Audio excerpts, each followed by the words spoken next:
When it comes to shopping and gift giving, we all just want to feel like we're getting a good deal, which is why people go absolutely bonkers during the Black Friday to Cyber Monday stretch, with US shoppers hitting new record highs in 2019. But the flip side of that post-shopping high can also be this: regret. As in, why exactly did I buy all of this? Turns out there are a lot of factors involved when it comes to actually getting a good deal.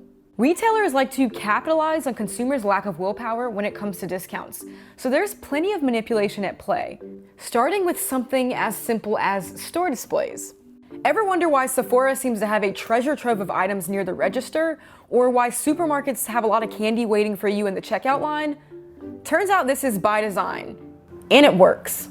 Checkout areas, are a big place to put items that consumers might grab in an unplanned fashion. That's the area where consumers engage in impulse shopping. Stores bank on the fact that by the end of a shopping trip, consumers become less vigilant, more tired, and therefore more susceptible to buy items that they don't necessarily need. It's a tactic that you'll see a lot during the holiday season, especially when it comes to big ticket items in what we know as bundle deals.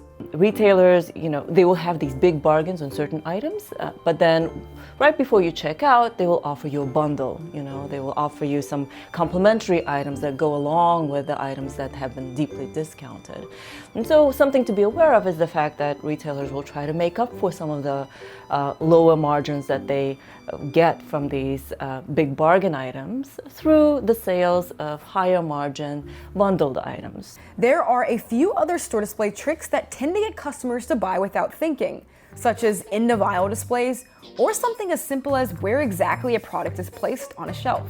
So it turns out that items that are a little bit higher on shelves, on eye level shelves or above that, tend to be higher margin items because they attract more attention and they're easier to grab, whereas items that are a little bit lower than that or that are close to the floor level, they tend to be lower margin items that retailers are less interested in selling. Higher margins mean higher markup, and that means more damage to a consumer's wallet. So it's worth it to take those few extra seconds to scan the shelves top to bottom. The physical layout of a store is half the battle when it comes to consumers' shopping behaviors. Some of the biggest budget-busting pitfalls come from specific pricing. One phenomenon is so ingrained in sale culture now that it's tough to break. It's the reason why when you see a clearance tag ending in a certain number, you automatically think you're getting a great deal. The predominant majority of prices nowadays in stores end on odd numbers like 9, 7, or 5. And that tends to be because consumers actually perceive these prices to be lower than even prices. A large body of research shows that when people see a price that says $19.99, for instance, as opposed to $20, right? People would categorize that price to be in the teens as opposed to 20s. And therefore, they will consider a $19.99 price to be a better deal than something that is just a digit higher. And so as consumers, I think we can be more vigilant when we see such prices, because it turns out that even prices, on average, actually end up being a little bit lower.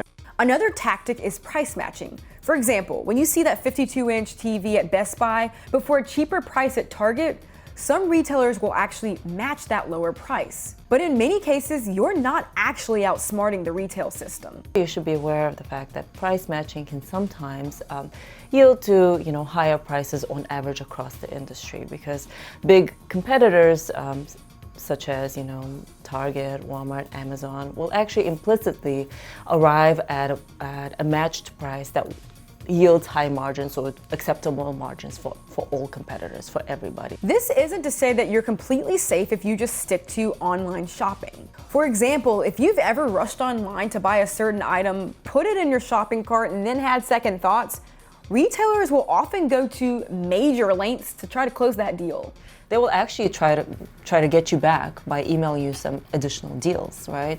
So nowadays they can track a lot of information about customers and what they have in their shopping carts, what kind of products they're browsing, what kind of products they seem to be comparing. According to Accenture, on average, a single American will drop nearly $640 during the holiday season.